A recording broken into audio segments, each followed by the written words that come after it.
The Shield versus Cody Rhodes and Goldust, a match that finally we get to have something to talk about in a positive sense. I like this match quite a bit. Some people have said maybe it wasn't as good as it actually is if you looked on it on its own, that it was surrounded by crap, so it made it look better. I haven't looked back at the match just by itself yet to really judge that, but at the time, I really enjoyed this match. I thought it was an overbooked. I thought it was a classic tag team match. They kept everything pretty old school. They had the 9 count on the outside where Goldust finally makes it in right before 10. We had a lot of reversals. We had a lot of hot tags. I really thought that this was 100% just a solid match that accomplished everything that it should have. We have the Rhodes family back in WWE. The Shield doesn't look like crap because they actually put up a good fight in the process. It made Goldust look like he was somebody who should be on the roster, which a lot of times when they have people who come back and they're more of like the legend status, they overplay that card a little bit and they make it so. And they did this with Dusty a little bit. Dusty hits Dean Ambrose with an elbow, and Dean Ambrose, flies halfway across the fucking arena and starts backing away like, oh my God, I can't beat up this old man who's 3 times my age or whatever. That stuff gets ridiculous, but Goldust is in good shape. And, he took the beating and gave the beating out. So I thought this was great. What do you think, Braden? Definitely, without question, the best match of the night. The only redeeming quality of the entire pay-per-view was this match, because it had a very simple story. Cody and Goldust were basically, as a family, even their father, they were fired. The whole family was humiliated on television by the administration for months. They're given this shot against the Shield, who are basically the bodyguards and enforcers for the said evil corporation faction. And they're given this one chance to get their jobs back. And the story told in the ring and being built up to it had the audience reacting to basically everything they did. And it wasn't, there was nothing super overly crazy. It was just a good, and as you mentioned earlier, Tony, an old school back and forth tag team match. Like something you'd see from maybe, I don't know, like when tag team wrestling was really kind of more of a big deal than it is now. Just 4 talented guys working, telling a great story in the ring, and it really paid off. I mean, the crowd was super into the Rhodes family having their moment, and totally against the Shield. Yeah, the Dusty taking out Ambrose spot was a little silly, but it was still good to see kind of like the family get their moment at the end of the paper, and I'm sure that's what everybody wanted to see anyways, for basically them to get their moment over the bad corporation. So it was awesome. Like the storytelling and the whole angle kind of paid off with this match, and really the only point of the pay-per-view that anybody needs to see for sure. I really, really very much enjoyed this match. Nothing but good things to say. Peyton? It sucked. Really? No, it was a good match. I was gonna say what? All right, I think it's being a little overpraised, just because it's the diamond in the rough of this pay-per-view. It's sticking out. My favorite thing of it actually was the pre-match promo that they did, where they had all 3 of the Rhodes family members there, and they all cut these very serious, heartfelt promos. Best of all, they ended with Cody. So they made him the shining star of the group, as they should have. I get Dusty's a legend and Goldust is a favorite from the past as well, but Cody should have been the big star of this group, as he was during the match too. There were a few things I did not like, such as Goldust's pink gloves. Oh, that was kind of awkward. I get they're doing all this pink stuff, and I think that's great. But those were really, really distracting. At least he wasn't pink dust. It's exactly what I was going to say. At least they didn't use any like pink face paint, because Goldust face paint was on point. I think that's my favorite Goldust paint job I've ever seen him have. It looked Darth Maulish to me. Yeah, it did. It was awesome. It was absolutely awesome. All the black on his neck and up to the ears. I thought that was a great touch. And if anything, I thought it was a signal for the potential Goldust turn. Yeah, it was like him. He has the darkness creeping up on him, but that didn't happen. We just had a typical good guy winning in the end type thing going on. They had the celebration at the end, which was really cool. All the old timers coming out on stage. Arn Anderson and Dusty Rhodes embracing, which was kind of odd, but nobody really realizes that anyway. We've seen John Cena and Randy Orton hug when John Cena got quote unquote fired. So kayfabe's dead. IRS was there, which was awesome. I was happy to see IRS. Dean Malenko looked really old. Jamie Noble. They were all there. Noble was there? I don't remember seeing Noble. Thought he was. I don't know. Maybe I'm making it up. Zack Ryder got a chance to be on pay-per-view for the first time in like a year.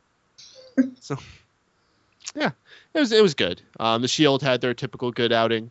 Nothing extraordinarily special, though. Other than the feel-good moment at the end, I think this is a match that could easily be forgotten.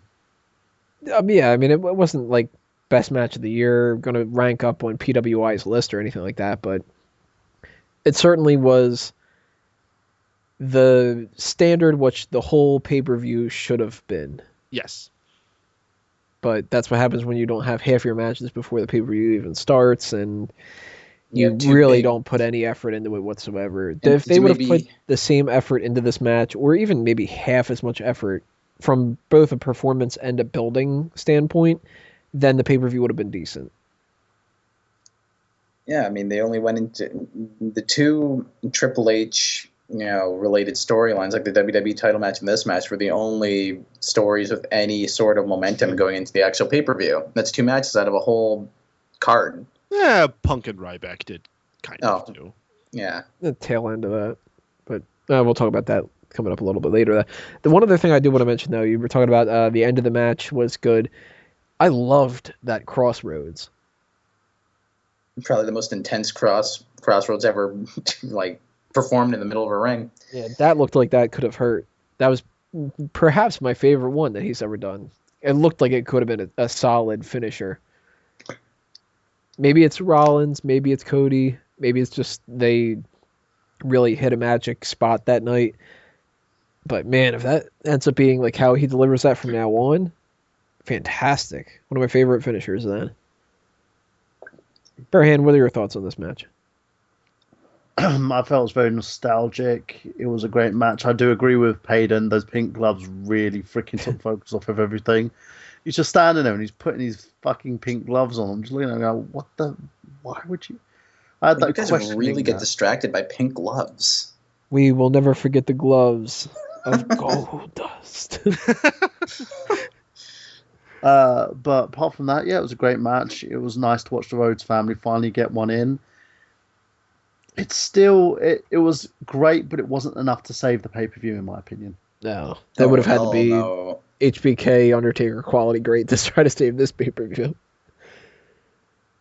Yeah, it it allowed them to have some sort of redemption, but now you got to sit there and think, where does it go from here? I think it's going to be tag team titles for Cody and Goldust. I don't think that's a good idea. And there's a reason why. Cody was in a hot program with Sandow, moving up to like the World Heavyweight Championship, going him over to the tag titles to face the Shield. Doesn't really do much at this point in time for his character, in my opinion. I think that them versus the establishment is a great thing, but I don't want to see them get thrown in the deep end and go against the Shield having nothing come out of it. See, my reasoning for thinking that they're going to go with the tag titles is they keep talking about that rumored Goldust versus Cody Rhodes feud that they've been wanting to do for years. If they do actually go through with it, Goldust has to turn heel, and Goldust has to remain relevant enough over the next few months, or whatever they're planning on doing it, to be able to turn heel and actually have his match with Cody mean something. So what better way to do that than to just have the standard thing where they win the tag titles, they wrestle on the next couple of pay-per-views, and however long it's going to be, and then Cody and Goldust they drop their titles for some kind of way, and Goldust turns heel. They could drop their titles to whoever it is that they've been building back up as potential people to run the tag team division. Maybe somebody like the Real Americans if they're still together. Maybe Los Matadores. I have no idea where they could go for that, but I don't want to see Cody and Goldust in a feud 5 months from now, where in the meantime Goldust has just wrestled with people like R-Truth. You know what I mean? Mm. And I don't think that they're going to give Cody Rhodes a main event spot. Not yet. So if they don't give him the tag titles, then they got to give him the United States Championship. That's why Goldust has to turn sooner than later, and then Cody has to fight his way to get his hands at Goldust. When do you think that they should turn him? I thought they should have turned him the other night. I think it's already past due. But if they want to stretch it out, then as soon as possible. Well, they could turn him in the tag match if they do have a match with him and Cody against the Shield. Yeah, they could. Yeah. Like I said, I think it's already too late. Now, do you think that they should have some kind of a match at TLC or Survivor Series? Like, where do you think that this would lead? Survivor Series is fine. I would say Royal Rumble. Let it be that big win for Cody Rhodes before he goes into whatever his big WrestleMania program is. Any other thoughts, anybody? That's pretty much it. I think it was all pretty much said on that. It was a good match. It's great to see this. It is a very hot program, but if they're going to end up leading towards a Cody versus Goldust, they will need to end up turning one of these guys heel, and I don't think Cody Rhodes needs to turn. No. He needs to be a top babyface in the future. Yeah. And he needs a new theme song, as much as I like that, but that doesn't fit babyface Cody Rhodes at all. All right, we're going to move on, keep things rolling, and dip down a little bit, though. Unfortunately, Kofi Kingston and Bray Wyatt.